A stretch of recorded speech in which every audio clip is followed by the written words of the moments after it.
Gaur Caritas eta Foessa Fundazioak aurkezten dugun ikerketa honekin, pandemiak sortu duen lehenengoko gizarte radiografia osoa aurkezten dugu. Gure autonomia erkidegoan zenolako egoera sortu dau COVID-en pandemiak.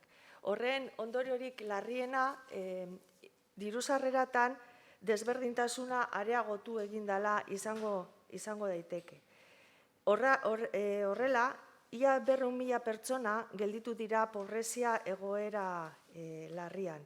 Investigazio honek esaten dozkuna da Euskadi gelditu dela 5 arrakalagaitik zeharkatuta, eta arrakala horrek desberdintasun sozialaren arrakalak dira.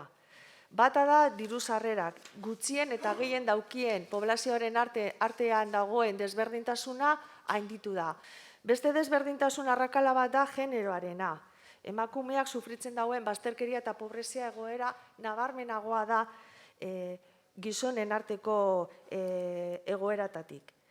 Hirugarren arrakala jatorria da. Beste herri batzutik datozen pertsonak, atzerritarra etxeko burua den 10 familietatik ia 6 bazterkaria egoeran dago. Adinaren ikuspuntutik, haurtzaroa eta gazteria da gehien astindu dauen taldeak.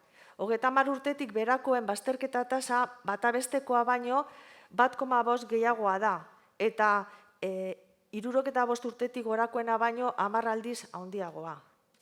Eta arrakala digitala daukagu bazterkeria faktore berri moduan. Ikerketak esaten dozku, 64.000 etxeak sufritzen duela arrakala digital hori. Azkenean, nabarmendu behar dugu bebai, pobrezia eta alboraketa egoeran dauden pertsonak ez dago zala ezer egin barik.